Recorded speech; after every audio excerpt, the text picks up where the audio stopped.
Hello, good people from YouTube, and the not so good ones, and the great ones, and the downright evil ones. Today we're going to take you on a journey with us to diagnose a problem on the Mercedes C180 CGI. That's the petrol model.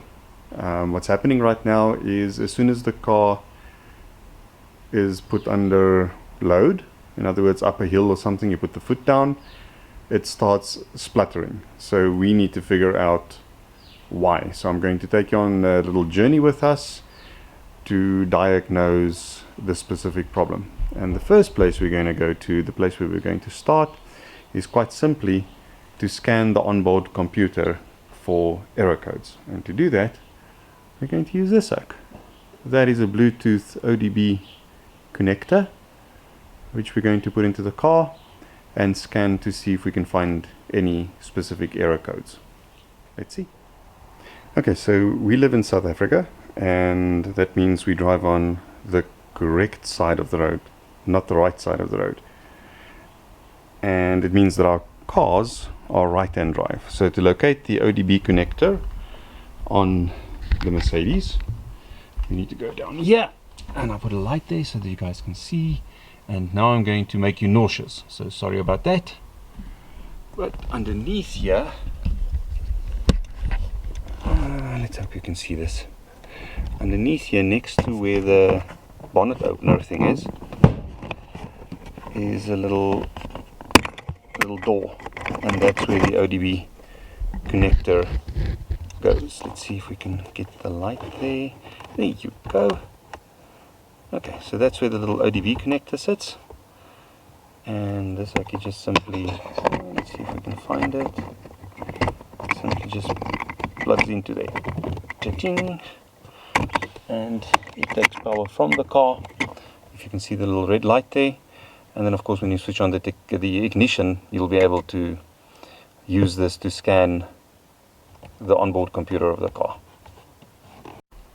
Alright, so with the key inside the ignition, we're going to turn it just to the on position. Let's see if we can get this on camera. Jeez, like I normally hate it when people do videos like this. On position. Switch on our cell phone. I downloaded an app some time back called Motor Data. This is not sponsored, please. And you'll see, because I use Motor Data for everything, I've created a profile for the Mercedes on that, so it automatically recognizes the car, and it says there's a connection established, so we can start with the diagnosis now. Whoops. Alright, and what we want to do is we want to look at DTCs. Right, and we've got an error code here, P0301, and that tells me that when you, oh no, we don't want to do that, misfire detected on cylinder 1. Okay, so P0301, we're going to search Google for that and quickly find out what the issue is. And there's our error there, cylinder 1 misfire detected.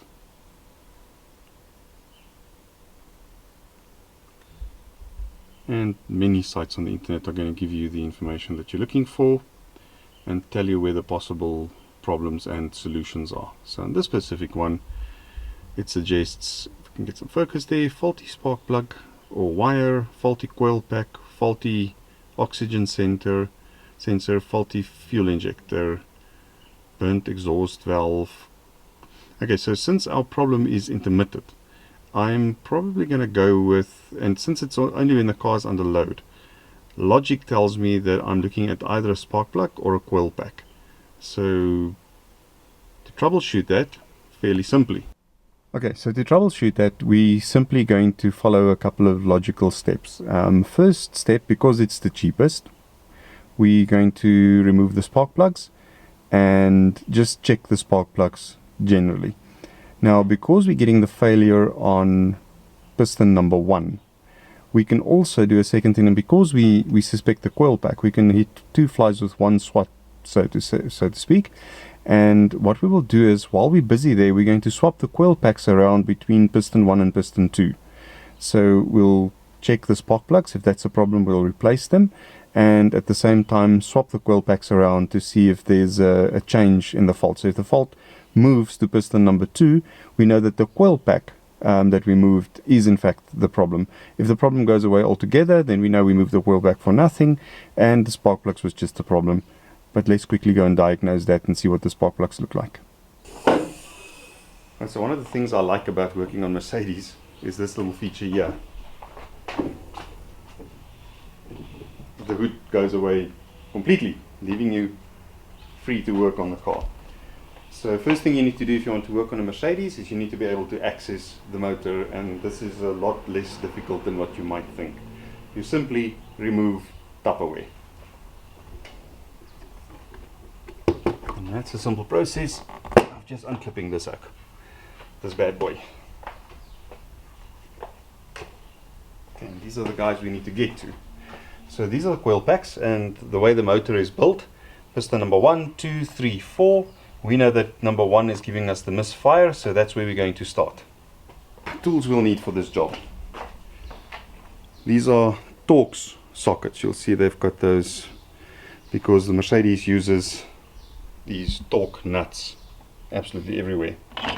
And to drive that hook, we'll need a small ratchet with long extension. To get the spark plug out, I'll need an extension for that as well. And because my plug spanner lost its little rubber a long time ago, I'll need side cutters to take the spark plug out of the block. So let me just get a long extension for this.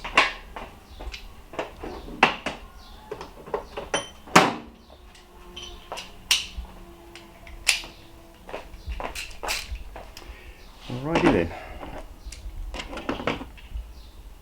I believe those hooks there is the Torx bit size 8.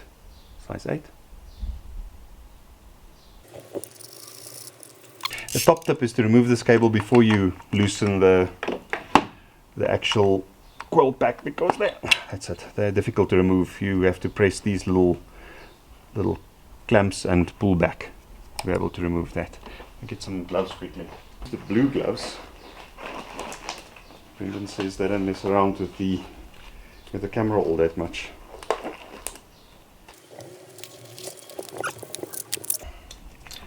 One coil pack.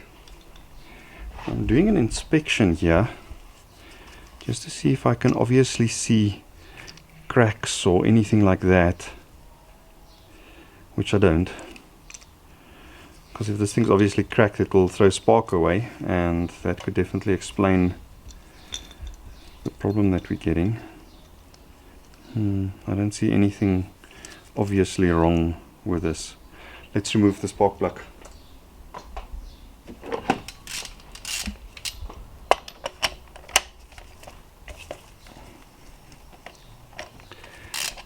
Well, these spark plugs are quite long. They take time to unscrew. I think that's about right. Alrighty then. Can you see that? Does it help with the blue background?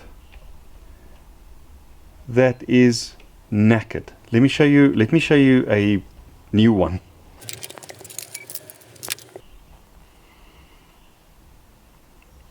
Can you get that? The concerning bit here is this car only gets serviced at Mercedes-Benz at the dealership, and it was recently serviced at the dealership at around 200,000 kilometers. Now, yeah, I do understand that these plugs are probably good for 100,000 Ks a time, but I certainly would have expected that these plugs were changed at the previous service. If number 1 plug looks like that, that means all 4 plugs look like this, and we will certainly have to change all 4 of them very quickly. there's also a chance then that the coil pack itself is not necessarily the problem. But what we're going to do to eliminate that as an issue is we're going to move the coil pack from piston number 1 to piston number 2. If the problem moves with the coil pack, then we know it's the coil pack. If the problem goes away altogether now, we know that it was the spark plugs, and the coil pack's a coil pack. It really doesn't make a difference where it actually goes into the motor. It's not specific to a specific piston. Let's quickly swap spark plugs.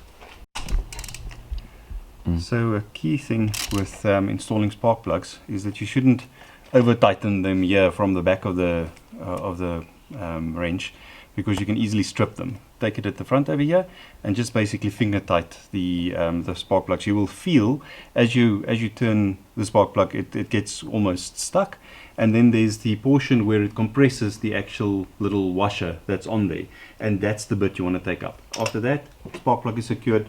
You don't want to do anything more than that. Right, so we've swapped all 4 of these spark plugs. They were all gone, knackered. And what we're going to do now is reinstall the coil packs, swapping number 1 and number 2 around, and then we'll take the car for a drive.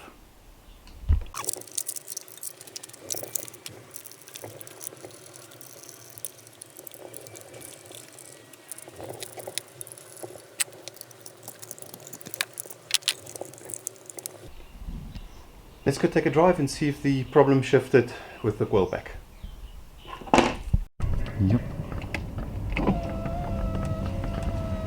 So error 030100 is a general failure when it comes to misfiring, whereas error 0301, 2, 3 and 4 and on for the different motors up to 8, obviously, because various different motors that this car can take, refers to the specific spark plug where the problem exists.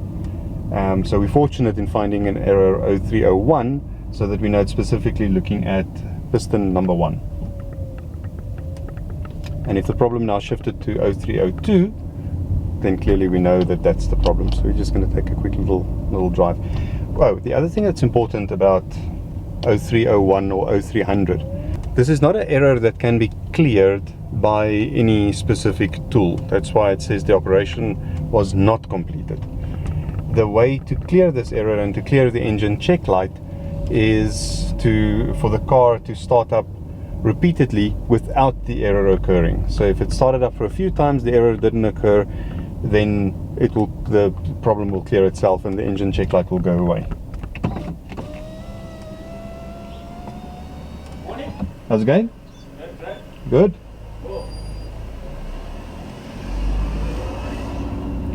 So to see if the error is going to reoccur, what we're going to do is go down the road over here, turn around, come up the hill and give it a bit of stick to see if the problem occurs.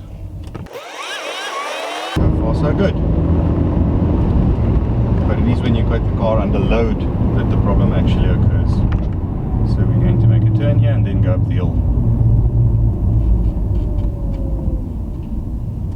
Suck.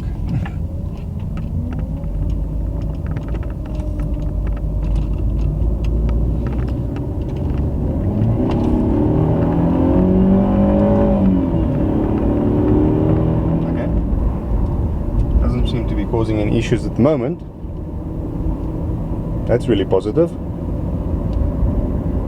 But that we only drive up to 60 kilometers per hour, which is the legal speed limit here in South Africa. We hardly ever break the law. So I take that as a very successful test drive. I thought I felt something as we left the estate, maybe, but I think I was just being oversensitive. No misfires, the car really performs well.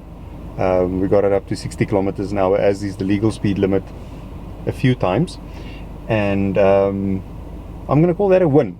At least now we know that the suspect coil pack is on number 2. So if in the next while we do get another incident of misfiring or anything like that, and we do then scan and the problem shows up at piston number 2, then clearly we obviously know that that's the problem. That's how we diagnose error code P0301 and go through the process of isolating the problem and hopefully fixing the problem. Clearly there's a lot of other things that could have been the problem,